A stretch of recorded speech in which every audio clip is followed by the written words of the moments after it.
श्री परमात्मने नमः।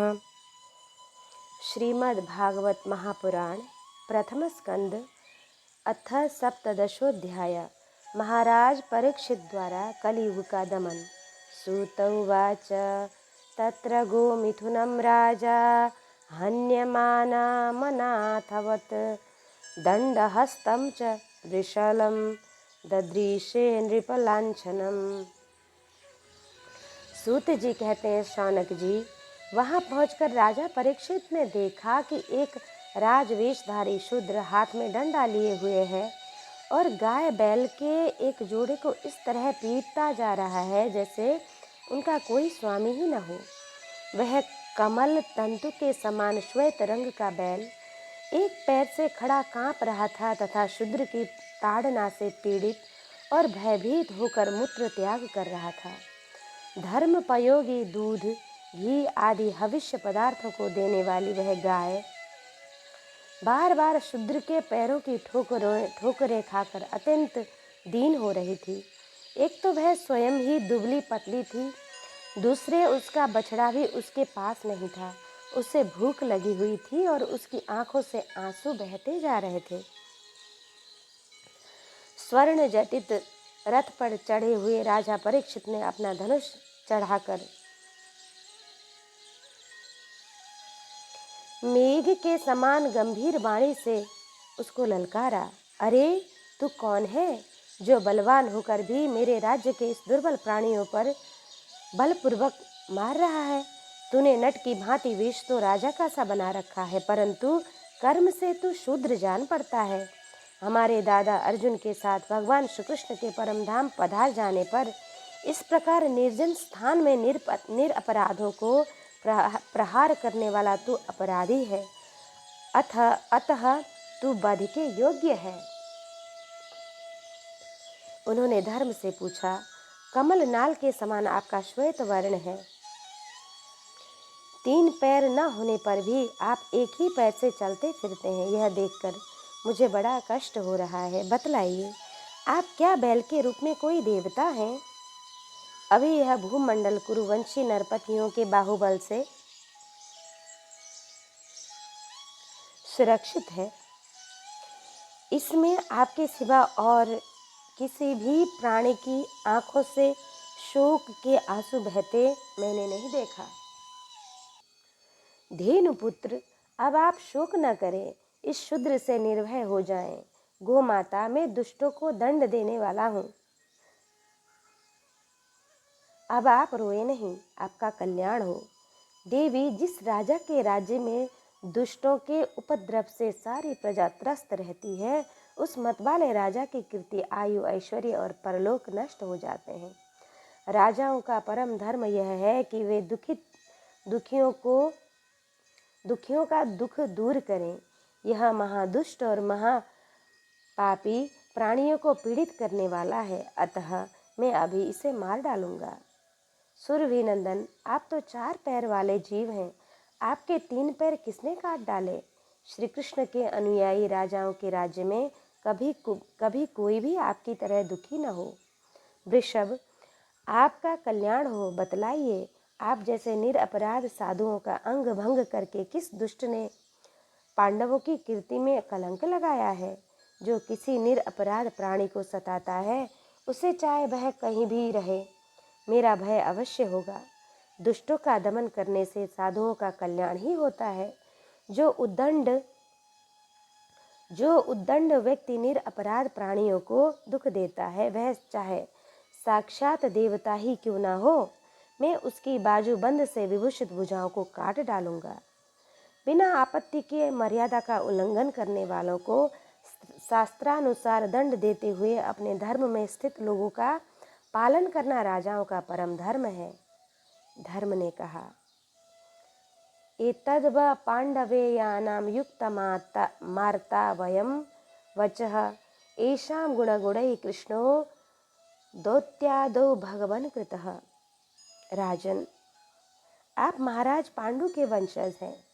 आपका इस प्रकार दुखियों को आश्वासन देना आपके योग्य ही है, क्योंकि आपके पूर्वजों ने श्रेष्ठ गुणों आपके पूर्वजों के श्रेष्ठ गुणों ने भगवान श्री कृष्ण को उनका सारथी और दूत आदि बना दिया था।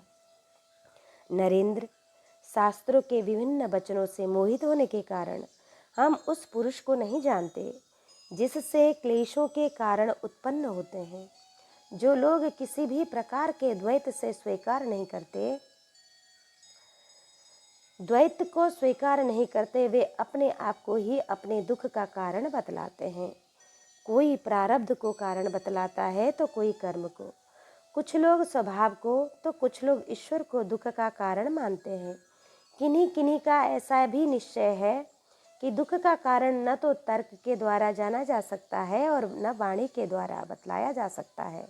राजर्षि, अब इनमें कौन सा मत ठीक है, यह आप अपनी बुद्धि से ही विचार लीजिए।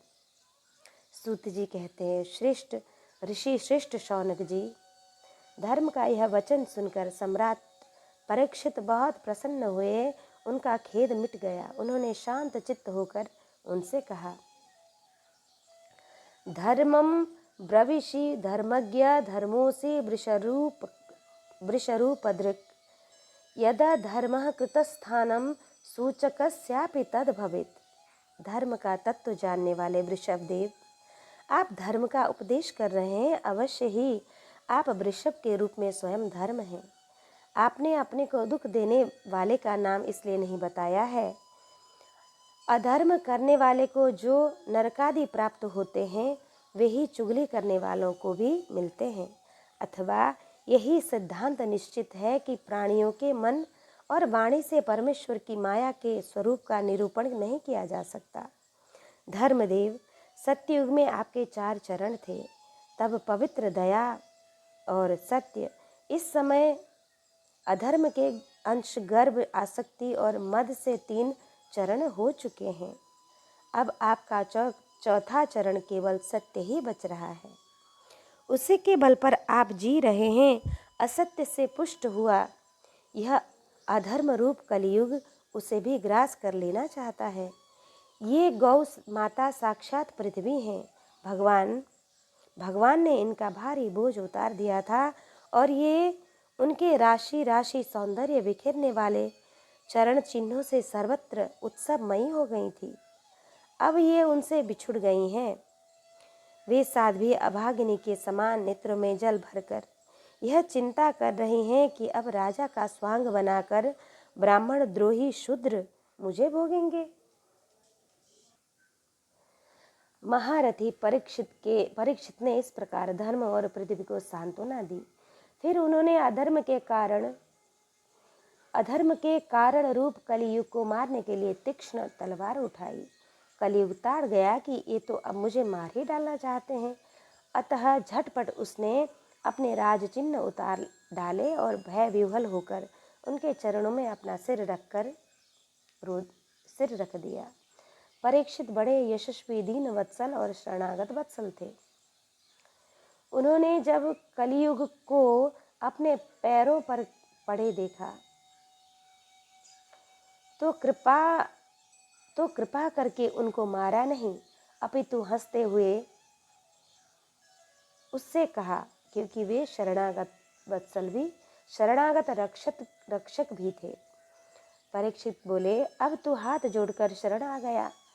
तब अर्जुन के यशस्वी वंश में उत्पन्न हुए किसी भी वीर से तुझे कोई भय नहीं है, परंतु तू अधर्म का सहायक है, इसलिए तुझे मेरे राज्य में बिल्कुल नहीं रहना चाहिए। तेरे राजाओं के शरीर में रहने से ही लोभ, झूठ, चोरी, दुष्टता, स्वधर्म त्याग, दरिद्रता, कपट, कलह, दंभ और दूसरे पापों की बढ़ती हो रही है। अतः अधर्म के साथ ही इस ब्रह्मवर्त में तू एक क्षण के लिए भी न ठहर, क्योंकि यह धर्म और सत्य का निवास स्थान है। इस क्षेत्र में यज्ञ विधि के जानने वाले महात्मा यज्ञों के द्वारा यज्ञ पुरुष भगवान की आराधना करा करते हैं। इस देश में भगवान श्री हरि यज्ञों के रूप में निवास करते हैं। यज्ञ के द्वारा उनकी पूजा होती है और वे यज्ञ करने वालों का कल्याण करते हैं। वे सर्वात्मा भगवान वायु की भांति समस्त चराचर जीवों के भीतर और बाहर एक रस होकर स्थित रहते हुए उनकी कामनाओं को पूर्ण करते रहते हैं। सूत जी कहते हैं, परीक्षितै बमादिष्टः सकलिर्जातवे पथु। परीक्षित की यह आज्ञा सुनकर कलयुग सिहर उठा। यमराज के समान मारने के लिए उद्यत हाथ में तलवार लिए हुए परीक्षित से वह बोला, सार्वभौम, आपकी आज्ञा से जहाँ कहीं भी मैं रहने का विचार करता हूँ वहीं देखता हूँ कि आप धनुष पर बाण चढ़ाए खड़े हैं। धार्मिक शिरोमणि, आप मुझे वह स्थान बताइए जहाँ मैं आपकी आज्ञा का पालन करता हुआ स्थिर होकर रहूं। सूत जी कहते हैं, कलियुग की प्रार्थना स्वीकार करके राजा परीक्षित ने उसे 4 स्थान दिए, द्वैत, मद्यपान, स्त्री संग और हिंसा। इन स्थानों में क्रमशः असत्य, मद, आसक्ति और निर्दयता, ये 4 प्रकार के अधर्म निवास करते हैं। उसने और भी स्थान मांगे, तब समर्थ परीक्षित ने उसे रहने के लिए एक और स्थान, सुवर्ण धन दिया। इस प्रकार कलयुग के 5 स्थान हो गए, झूठ, मद, काम और बैर और रजोगुण।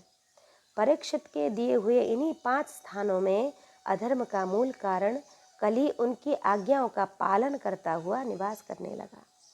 इसलिए आत्मकल्याणकामी पुरुष को इन 5 स्थानों का सेवन कभी भी नहीं करना चाहिए। धार्मिक राजा, प्रजा वर्ग के लौकिक नेता और धर्मोपदिष्टा गुरुओं को तो बड़ी सावधानी से इनका त्याग करना चाहिए। राजा परीक्षित ने इसके बाद वृषभ रूप धर्म के 3 चरण, तपस्या, शौच और दया जोड़ दिए और आश्वासन देकर पृथ्वी का संवर्धन किया। वे ही महाराज परीक्षित इस समय अपने राज सिंहासन पर, जिसे उनके पितामह महाराज युधिष्ठिर ने वन में जाते समय उन्हें दिया था, विराजमान है।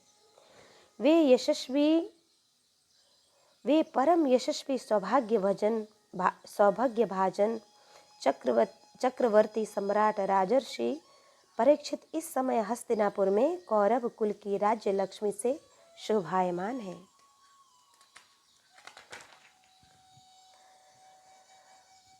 अभिमन्यु नंदन राजा परीक्षित वास्तव में ऐसे ही प्रभावशाली हैं, जिनके शासन काल में आप लोग इस दीर्घकालीन यज्ञ के लिए दीक्षित हुए हैं। इति श्रीमद्भागवते महापुराणे पारमहंस्यां संहितायां प्रथमस्कंदे कली निग्रहो नाम सप्तदशोऽध्यायः। 18वां राजा परीक्षित को श्रृंगी ऋषि का शाप। सूत उवाच,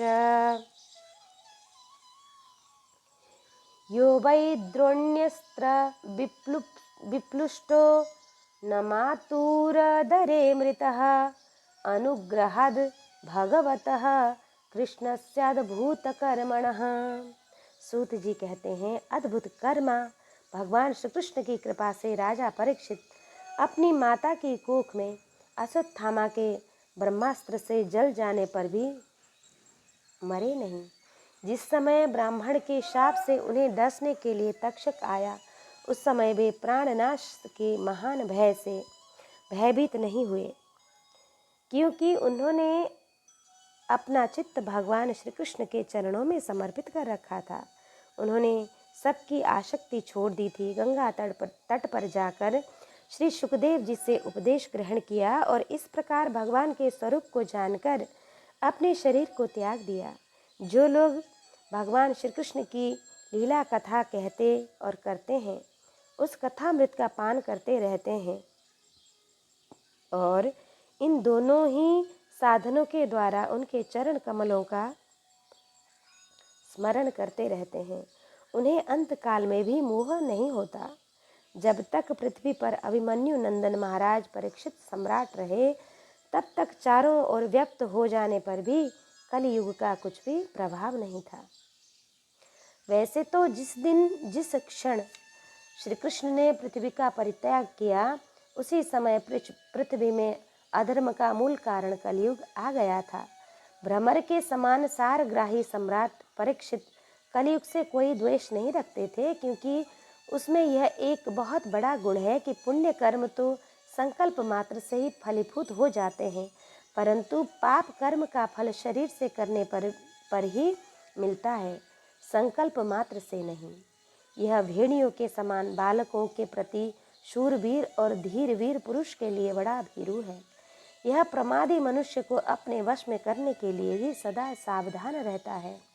शौनक आदि ऋषियों, आप लोगों को मैंने भगवान की कथा से युक्त राजा परीक्षित का पवित्र चरित्र सुनाया। आप लोगों ने यही पूछा था। भगवान श्री कृष्ण कीर्तन करने योग्य बहुत सी लीलाएं करते हैं, इसलिए उनके गुण और लीलाओं से संबंध रखने वाली जितनी भी कथाएं हैं, कल्याणकामी पुरुषों को उन सब का सेवन करना चाहिए। ऋषियों ने कहा, सूत जीव समा सौम्य शाश्वतिर विशदम यश इत्सम शंससि कृष्णस्य मर्त्यानामृतम हिनः। सौम्य स्वभाव सूत जी, आप युग युग जिए, क्योंकि मृत्यु के प्रवाह में पड़े हुए हम लोगों को आप भगवान श्री कृष्ण की अमृतमय उज्जवल कीर्ति का श्रवण कराते हैं। यज्ञ करते करते उसके धुएं से हम लोगों का शरीर धूमिल हो गया है, फिर भी इस कर्म का कोई विश्वास नहीं है। इधर आप तो वर्तमान में ही भगवान श्री कृष्ण के चरण कमलों का मादक और मधुर मधु पिलाकर हमें तृप्त कर रहे हैं। भगवत प्रेमी भक्तों के लव मात्र से सत्संग से स्वर्ग एवं मोक्ष की भी तुलना नहीं की जा सकती, फिर मनुष्य के तुच्छ भोगों की तो बात ही क्या है। ऐसा कौन रस मर्मज्ञ होगा जो महापुरुषों के एकमात्र जीवन सर्वस्व श्री कृष्ण की लीला कथाओं से तृप्त हो जाए। समस्त प्राकृत गुणों से अतीत भगवान के अचिंत्य अनंत कल्याणमय गुण गणों का पार तो ब्रह्मा शंकर आदि बड़े बड़े योगेश्वर भी नहीं पा सकते। विद्वान, आप भगवान को ही अपने जीवन का ध्रुव तारा मानते हैं, इसलिए आप सत्पुरुषों के एकमात्र आश्रय भगवान के उदार और विशुद्ध चरित्रों का हम श्रद्धालु श्रोताओं के लिए विस्तार से वर्णन कीजिए। भगवान के परम प्रेमी महाबुद्धि परीक्षित ने श्री सुखदेव जी के उपदेश किए हुए जिस ज्ञान से मोक्ष स्वरूप भगवान के चरण कमलों को प्राप्त किया, आप कृपा करके उसी ज्ञान और परीक्षित के परम पवित्र उपाख्यान का वर्णन कीजिए, क्योंकि उससे कोई बात छिपा कर नहीं कही गई होगी और भगवत प्रेम की अद्भुत योग निष्ठा का निरूपण किया गया होगा। उसमें पद पद पर भगवान श्री कृष्ण की लीलाओं का वर्णन हुआ होगा। भगवान के प्यारे भक्तों को वैसा प्रसंग सुनने में बड़ा रस मिलता है। सूत जी कहते हैं, अहो, विलोम जाति में उत्पन्न होने पर भी महात्माओं की सेवा करने के कारण आज हमारा जन्म सफल हो गया, क्योंकि महापुरुषों के साथ बातचीत करने मात्र से ही नीच कुल में उत्पन्न होने की मनोव्यथा शीघ्र ही मिट जाती है। फिर उन लोगों की तो बात ही क्या जो सत्पुरुषों के एकमात्र आश्रय भगवान का नाम लेते हैं। भगवान की शक्ति उन्नत है, वे स्वयं अनंत है। वास्तव में उनके गुणों की अनंतता के कारण ही उन्हें अनंत कहा गया। भगवान के गुणों की समता भी जब कोई नहीं कर सकता, तब उनसे बढ़कर तो कोई हो ही कैसे सकता है। उनके गुणों की यह विशेषता समझाने के लिए इतना कह देना ही पर्याप्त है कि लक्ष्मी जी अपने को प्राप्त करने की इच्छा से प्रार्थना करने वाले ब्रह्मादि देवताओं को छोड़कर भगवान के न चाहने पर भी उनके चरण कमलों की रज का ही सेवन करती हैं।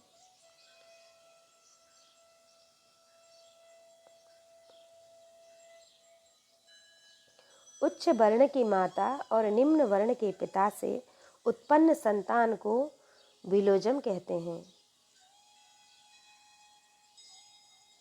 सूत जाति की उत्पत्ति इसी प्रकार ब्राह्मणी माता और क्षत्रिय पिता के द्वारा होने से उसे शास्त्रों में विलोम जाति माना गया। भगवान ब्रह्मा जी ने भगवान के चरणों का प्रक्षालन करने के लिए जो जल समर्पित किया था, वही उनके चरण नखों से निकलकर गंगा जी के रूप में प्रवाहित हुआ। यह जल महादेव जी सहित सारे जगत को पवित्र करता है। ऐसी अवस्था में त्रिभुवन में श्री कृष्ण के अतिरिक्त भगवान शब्द का दूसरा और क्या अर्थ हो सकता है। जिनके प्रेम को प्राप्त करके धीर पुरुष बिना किसी हिचक के देह गेह आदि की दृढ़ आसक्ति को छोड़ देते हैं और उस अंतिम परमहंस आश्रम को स्वीकार करते हैं, जिसमें किसी को कष्ट न पहुंचाना और सब ओर से उपशांत हो जाना ही स्वधर्म होता है। सूर्य के समान प्रकाशमान महात्माओं, आप लोगों ने मुझसे जो कुछ पूछा है वह मैं अपनी समझ के अनुसार सुनता हूँ। जैसे पक्षी अपनी शक्ति के अनुसार आकाश में उड़ते हैं, वैसे ही विद्वान लोग भी अपनी अपनी बुद्धि के अनुसार ही श्री कृष्ण की लीला का वर्णन करते हैं। एक दिन राजा परीक्षित धनुष लेकर वन में शिकार खेलने गए हुए थे। हरिणों के पीछे दौड़ते दौड़ते वे थक गए और उन्हें बड़े जोर की भूख और प्यास लगी। जब कहीं उन्हें कोई जलाशय नहीं मिला, तब वे पास के ही एक ऋषि के आश्रम में घुस गए। उन्होंने देखा कि वहां आंखें बंद करके शांत भाव से एक मुनि आसन पर बैठे हुए हैं।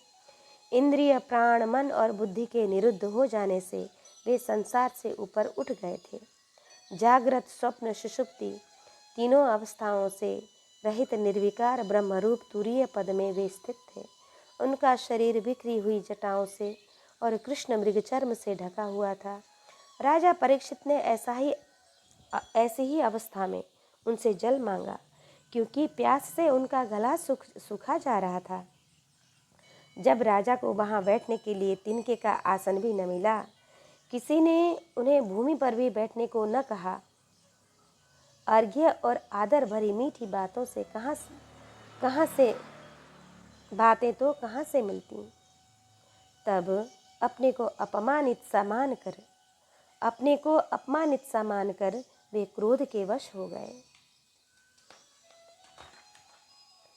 और शौनक जी, वे भूख प्यास से छटपटा रहे थे, इसलिए एकाएक उन्हें ब्राह्मण के प्रति ईर्ष्या और क्रोध आ गया। उनके जीवन में इस प्रकार का यह पहला ही अवसर था। वहां से लौटते समय उन्होंने क्रोधवश धनुष की नोक से एक मरा सांप उठाकर ऋषि के गले में डाल दिया और अपनी राजधानी में चले आए। उनके मन में यह बात आई कि उन्होंने जो अपने नेत्र बंद कर रखे हैं, सो क्या वास्तव में उन्होंने अपनी सारी इंद्रिय वृत्तियों का निरोध कर लिया है, अथवा इन राजाओं से हमारा क्या प्रयोजन है। यूँ सोचकर उन्होंने झूठ मूठ समाधि का ढोंग रच रखा है। उन श्रमिक मुनि का पुत्र बड़ा तेजस्वी था।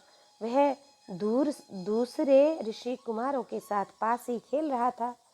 जब उस बालक ने सुना कि राजा ने मेरे पिता के साथ दुर्व्यवहार किया है, तब वह इस प्रकार कहने लगा, ये नरपति कहलाने वाले लोग उच्छिष्ट भोजी कौओं के समान संड मुसंड होकर कितना अन्याय करने लगे हैं। ब्राह्मणों के दास होकर भी ये दरवाजे पर पहरा देने वाले कुत्ते के समान अपने स्वामी का ही तिरस्कार करते हैं। ब्राह्मणों ने क्षत्रियों को अपना द्वारपाल बनाया है। उन्हें द्वार पर रहकर रक्षा करनी चाहिए। घर में घुसकर स्वामी के बर्तनों में खाने का उससे अधिकार नहीं। अतएव उन मार्गगामियों के शासक भगवान श्री कृष्ण के परमधाम पधार जाने पर इन मर्यादा तोड़ने वालों को आज मैं दंड दूंगा। मेरा तपोबल देखो। अपने साथी बालकों से इस प्रकार कहकर क्रोध से लाल लाल आंखों वाले उस ऋषि कुमार ने शौनक की कौशिकी नदी के जल से आचमन करके अपने वाणी रूप वज्र का प्रयोग किया। कुलांगार परीक्षित ने मेरे पिता का अपमान करके मर्यादा का उल्लंघन किया है, इसलिए मेरी प्रेरणा से आज के 7वें दिन उसे तक्षक सर्प डस लेगा। इसके बाद वह बालक अपने आश्रम पर आया और अपने पिता के गले में सांप देखकर उसे बड़ा दुख हुआ। तथा वह ढांढ मारकर रोने लगा। विप्रवर शौनक जी, शमीक मुनि ने अपने पुत्र का रोना चिल्लाना सुनकर धीरे धीरे अपनी आंखें खोली और देखा कि उनके गले में एक मरा सांप पड़ा है। उसे फेंककर उन्होंने अपने पुत्र से पूछा, बेटा तुम क्यों रो रहे हो? किसने तुम्हारा अपकार किया है? उनके इस प्रकार पूछने पर बालक ने सारा हाल कह दिया। महर्षि शमीक ने राजा के शाप की बात सुनकर अपने पुत्र का अभिनंदन नहीं किया। उनकी दृष्टि में परीक्षित शाप के योग्य नहीं थे।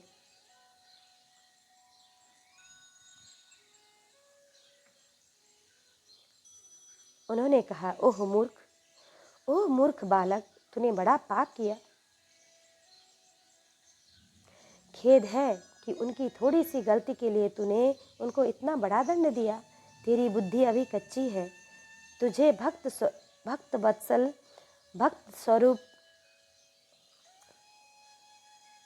भागवत स्वरूप राजा को साधारण मनुष्य के समान नहीं समझना चाहिए, क्योंकि राजा के दुस्सह तेज से सुरक्षित और निर्भय रहकर ही प्रजा अपना कल्याण संपादन करती है। जिस समय राजा का रूप धारण करके भगवान पृथ्वी पर नहीं दिखाई देंगे, उस समय चोर बढ़ जाएंगे और आरक्षित भीड़ों के समान एक क्षण में ही लोगों का नाश हो जाएगा। राजा के नष्ट हो जाने पर धन आदि चुराने वाले चोर जो पाप करेंगे, उसके साथ हमारा कोई संबंध न होने पर भी वह हम पर भी लागू होगा, क्योंकि राजा के न रहने पर लुटेरे बढ़ जाते हैं और वे आपस में मारपीट गाली गलौज करते हैं। साथ ही पशु, स्त्री और धन संपत्ति भी लूट लेते हैं। उस समय मनुष्य का वर्णाश्रमाचार युक्त वैदिक आर्य धर्म लुप्त हो जाता है। अर्थ, लोभ और काम वासना के विवश होकर लोग कुत्तों को और बंदरों के समान वर्ण संकर हो जाते हैं। सम्राट परीक्षित तो बड़े ही यशस्वी और धर्म धनुर्धर हैं। उन्होंने बहुत से अश्वमेध यज्ञ किए हैं और वे भगवान के परम प्यारे भक्त हैं। वे ही राजर्षि भूख प्यास से व्याकुल होकर हमारे आश्रम आए थे। वे शाप के योग्य कदापि नहीं हैं। इस नासमझ बालक ने हमारे निष्पाप सेवक राजा का अपराध किया है। सर्वात्मा भगवान कृपा करके इसे क्षमा करें। भगवान के भक्तों में भी बदला लेने की शक्ति होती है, परंतु वे दूसरे के द्वारा किए हुए अपमान, धोखेबाजी, गाली गलौज, आक्षेप और मारपीट का कोई बदला नहीं लेते। महामुनि शमीक को पुत्र के अपराध पर बड़ा पश्चाताप हुआ। राजा परीक्षित ने जो उनका अपमान किया था, उस पर तो उन्होंने ध्यान ही नहीं दिया। महात्माओं का स्वभाव ही ऐसा होता है कि जगत में जब दूसरे लोग उन्हें सुख दुखादि द्वंद्व में डाल देते हैं, तब भी वे प्रायः हर्षित या व्यथित नहीं होते, क्योंकि आत्मा का स्वरूप तो गुणों से सर्वथा परे है।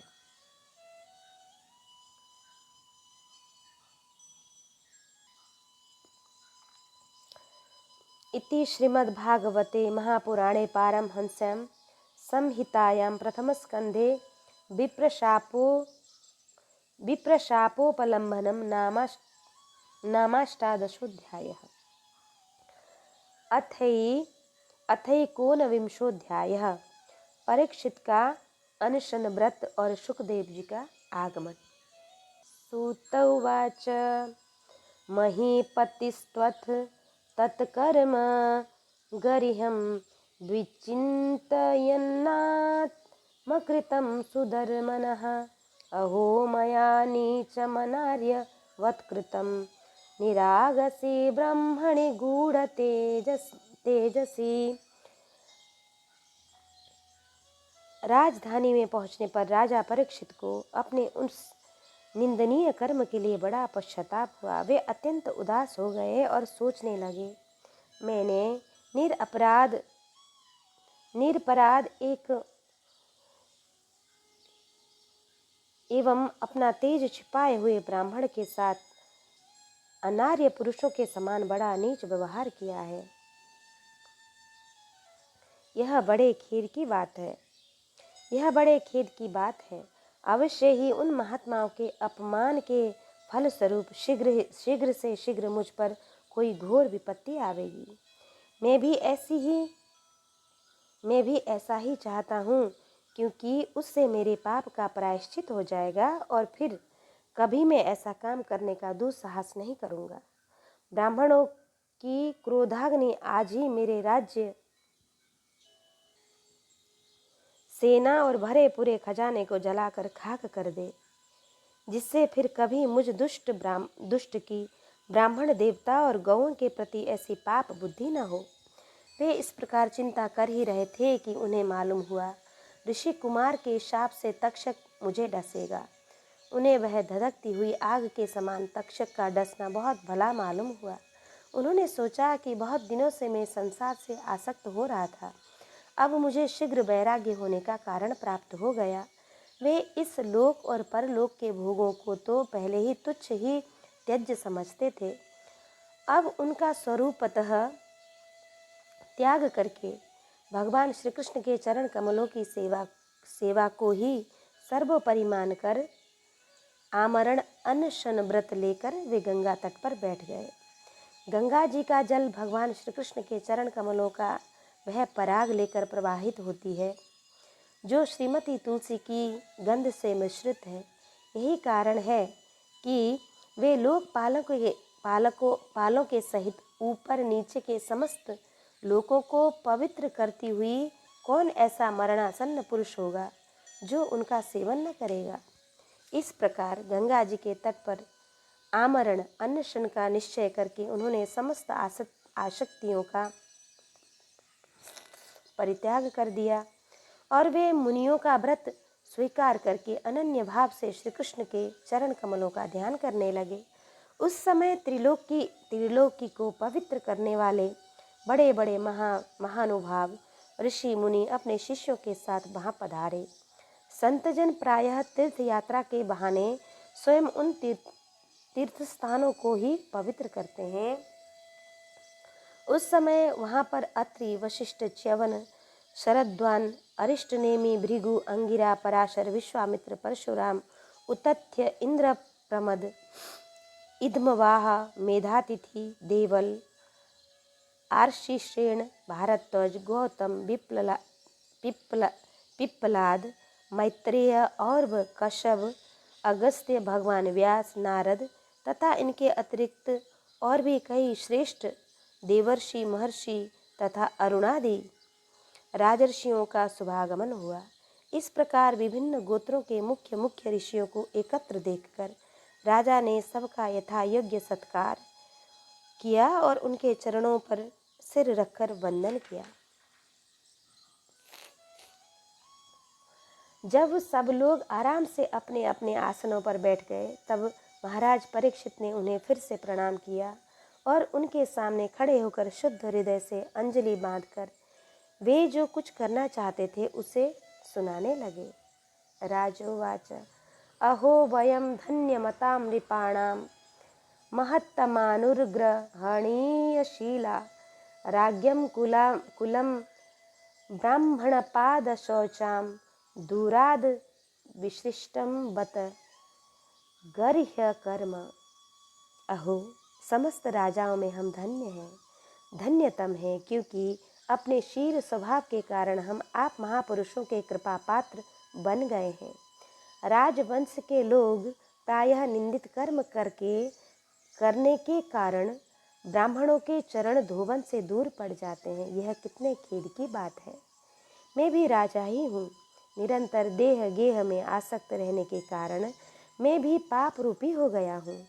इसी से स्वयं भगवान ही ब्राह्मण के शाप के रूप में मुझ पर कृपा करने के लिए पधारे हैं। यह शाप वैराग्य उत्पन्न करने वाला है, क्योंकि इस प्रकार के शाप से संसारासक्त पुरुष भयभीत होकर विरक्त हो जाया करते हैं। ब्राह्मणों, अब मैंने अपने चित्त को भगवान के चरणों में समर्पित कर दिया है। आप लोग और माँ गंगा जी शरणागत जानकर मुझ पर अनुग्रह करें। ब्राह्मण कुमार के शाप से प्रेरित कोई दूसरा कपट से तक्षक का रूप धरकर मुझे डस ले अथवा स्वयं तक्षक आकर डस ले, इसकी मुझे तनिक भी परवाह नहीं है। आप लोग कृपा करके भगवान की रसमयी लीलाओं का गायन करें। मैं आप ब्राह्मणों के चरणों में प्रणाम करके पुनः यही प्रार्थना करता हूँ कि मुझे कर्मवश चाहे जिस योनि में जन्म लेना पड़े, भगवान श्री कृष्ण के चरणों में मेरा अनुराग हो, उनके चरणाश्रित महात्माओं से विशेष प्रीति हो और जगत के समस्त प्राणियों के प्रति मेरी एक सी मैत्री रहे, ऐसा आप आशीर्वाद दीजिए। महाराज परीक्षित परम धीर थे। वे ऐसा दृढ़ निश्चय करके गंगा जी के दक्षिण तट पर पूर्वाग्र कुशों के आसन पर उत्तर मुख होकर बैठ गए। राजकाज का भार तो उन्होंने पहले ही अपने पुत्र जन्मेजय को सौंप दिया था। पृथ्वी के एक छत्र सम्राट परीक्षित जब इस प्रकार आमरण अनशन का निश्चय करके बैठ गए, तब आकाश में स्थित देवता लोग बड़े आनंद से उनकी प्रशंसा करते हुए वहां पृथ्वी पर पुष्पों की वर्षा करने लगे तथा उनके नगारे बार बार बजने लगे। सभी उपस्थित महर्षियों ने परीक्षित के निश्चय की प्रशंसा और साधु साधु कहकर उनका अनुमोदन किया। ऋषि लोग तो स्वभाव से ही लोगों पर अनुग्रह की वर्षा करते रहते हैं। यही नहीं, उनकी सारी शक्ति लोक पर कृपा करने के लिए ही होती है। उन लोगों ने भगवान श्री कृष्ण के गुणों से प्रभावित परीक्षित के प्रति उनके अनुरूप वचन कहे। राजर्षि शिरोमणि, भगवान श्री कृष्ण के सेवक और अनुयायी, आप पांडव वंशियों के लिए यह कोई आश्चर्य की बात नहीं है, क्योंकि आप लोगों ने भगवान की सन्निधि प्राप्त करने की आकांक्षा से उस राज सिंहासन का एक क्षण में ही परित्याग कर दिया, जिसकी सेवा बड़े बड़े राजा अपने मुकुटों से करते थे। हम सब जब तक यहीं रहेंगे, जब तक ये भगवान के परम भक्त परीक्षित अपने नश्वर शरीर को छोड़कर माया दोष एवं शोक से रहित भगवत धाम में नहीं चले जाते। ऋषियों के ये वचन बड़े ही मधुर, गंभीर, सत्य और समता से युक्त थे। उन्हें सुनकर राजा परीक्षित ने उन योग युक्त मुनियों का अभिनंदन किया और भगवान के मनोहर चरित्र सुनने की इच्छा से ऋषियों से प्रार्थना की। महात्माओं, आप सभी सब ओर से यहाँ पधारे हैं। आप सत्य लोक में रहने वाले मूर्तिमान वेदों के समान हैं। आप लोगों का दूसरों पर अनुग्रह करने के अतिरिक्त जो आपका सहज स्वभाव ही है, इस लोक या परलोक में और कोई स्वार्थ नहीं है। विप्रवरों, आप लोगों पर पूर्ण विश्वास करके मैं अपने कर्तव्य के संबंध में यह पूछने योग्य प्रश्न करता हूँ। आप सभी विद्वान परस्पर विचार करके बतलाइए कि सबके लिए सब अवस्थाओं में और विशेष करके थोड़े ही समय में मरने वाले पुरुष के लिए अंतःकरण और शरीर से करने योग्य विशुद्ध कर्म कौन सा है। उसी समय पृथ्वी पर स्वेच्छा से विचरण करते हुए किसी की कोई अपेक्षा न रखने वाले व्यास नंदन भगवान श्री सुखदेव जी वहाँ पर प्रकट हो गए। वे वर्ण अथवा आश्रम के बाह्य चिन्हों से रहित एवं आत्मानुभूति में संतुष्ट थे। बच्चों और स्त्रियों ने उन्हें घेर रखा था। उनका वेश अवधूत का था। 16 वर्ष की अवस्था थी। चरण, हाथ, जंघा, भुजाएं, कंधे, कपोल और अन्य सब अंग अत्यंत सुकुमार थे। नेत्र बड़े बड़े और मनोहर थे। नासिकाएं कुछ ऊंची थीं, कान बराबर थे, सुंदर भौहें थीं। इनमें मुख बड़ा ही शोभायमान हो रहा था। गला तो मानो सुंदर शंख ही था। हंसीली ढकी हुई छाती, चौड़ी और उभरी हुई नाभि भंवर के समान गहरी तथा उदर बड़ा ही सुंदर त्रिबलिकेश युक्त था। लंबी लंबी भुजाएं थीं। मुख पर घुंघराले बाल बिखरे हुए थे। इस दिगंबर वेश में वे श्रेष्ठ देवताओं के समान तेजस्वी जान पड़ते थे। श्याम रंग था। चित्त को चुराने वाली भरी जवानी थी। वे शरीर की छटा और मधुर मुस्कान से स्त्रियों को सदा ही मनोहर जान पड़ते थे। यद्यपि उन्होंने अपने तेज को छिपा रखा था, फिर भी अपने लक्षण जानने वाले मुनियों ने उन्हें पहचान लिया और सब के सब अपने अपने आसन छोड़कर उनके सम्मान के लिए उठ खड़े हुए।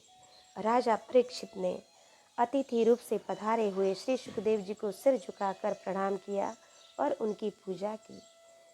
उनके स्वरूप को न जानने वाले बच्चे और स्त्रियां उनकी यह महिमा देखकर वहां से लौट गए। सबके द्वारा सम्मानित होकर श्री सुखदेव जी श्रेष्ठ आसन पर विराजमान हुए। ग्रह, नक्षत्र और तारों से घिरे हुए चंद्रमा के समान महर्षि, देवर्षि और राजर्षियों के समूह से आवृत श्री सुखदेव जी अत्यंत शोभायमान हुए। वास्तव में वे महात्माओं के भी आदरणीय थे।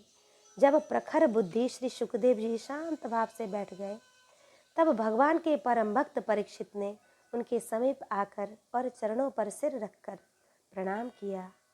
फिर खड़े होकर हाथ जोड़कर नमस्कार किया। उसके पश्चात बड़ी मधुर वाणी से उनसे यह पूछा, अहो अहो अद्य वयं ब्राह्मण सत्सेव्यां क्षत्रबन्धव कृपयातिथिरूपेण भवद्भीतीर्थका कृतः। ब्राह्मण स्वरूप भगवान, आज हम बड़भागी हुए, क्योंकि अपराधी क्षत्रिय होने पर भी हमें संत समागम का अधिकार समझा गया। आज कृपा पूर्वक अतिथि रूप से पधार कर आपने हमें तीर्थ के तुल्य पवित्र किया है। आप जैसे महात्माओं के स्मरण मात्र से ही गृहस्थ के घर तत्काल पवित्र हो जाते हैं। फिर दर्शन, स्पर्श, पाद प्रक्षालन और आसन दानादि का सुअवसर मिलने पर तो कहना ही क्या है। महायोगिन, जैसे भगवान विष्णु के सामने दैत्य लोग नहीं ठहरते, वैसे ही आपकी सन्निधि से बड़े बड़े पापी तुरंत नष्ट हो जाते हैं। अवश्य ही पांडवों के सुहृद भगवान श्री कृष्ण मुझ पर अत्यंत प्रसन्न हैं। उन्होंने अपने फुफेरे भाई की प्रसन्नता के लिए उन्हीं के कुल में उत्पन्न हुए मेरे साथ भी अपनेपन का व्यवहार किया है। भगवान श्री कृष्ण की कृपा न होती तो आप सरीखे एकांत वनवासी अव्यक्त गति परम सिद्ध पुरुष स्वयं पधार कर इस मृत्यु के समय हम जैसे प्राकृत मनुष्य को क्यों दर्शन देते। आप योगियों के परम गुरु हैं, इसलिए मैं आपसे परम सिद्धि के स्वरूप और साधना के संबंध में प्रश्न कर रहा हूँ। जो पुरुष सर्वथा मरणासन्न है, उसको क्या करना चाहिए। भगवान, साथ ही यह भी बतलाइए कि मनुष्य मात्र को क्या करना चाहिए। वे किसका श्रवण, किसका जप, किसका स्मरण और किसका भजन करे तथा किसका त्याग करे। भगवत स्वरूप मुनिवर, आपका दर्शन अत्यंत दुर्लभ है, क्योंकि जितनी देर एक गाय दूही जाती है, गृहस्थों के घर पर उतनी देर भी तो आप नहीं ठहरते। सूत जी कहते हैं, जब राजा ने बड़ी ही मधुर वाणी में इस प्रकार संभाषण एवं प्रश्न किए, तब समस्त धर्मों के धर्मज्ञ व्यास नंदन भगवान श्री सुखदेव जी उनका उत्तर देने लगे। इति श्रीमद्भागवते महापुराणे वैयासिक्यामष्टादशसहस्र्यां पारमहंस्यां संहितायां प्रथमस्कन्धे शुकागमनं नामैकोनविंशोऽध्यायः इति प्रथमस्कन्ध समाप्त। हरि ओम तत्सत्। कृष्णाय वासुदेवाय हरये परमात्मने प्रणतक्लेशनाशाय गोविन्दाय नमो नमः।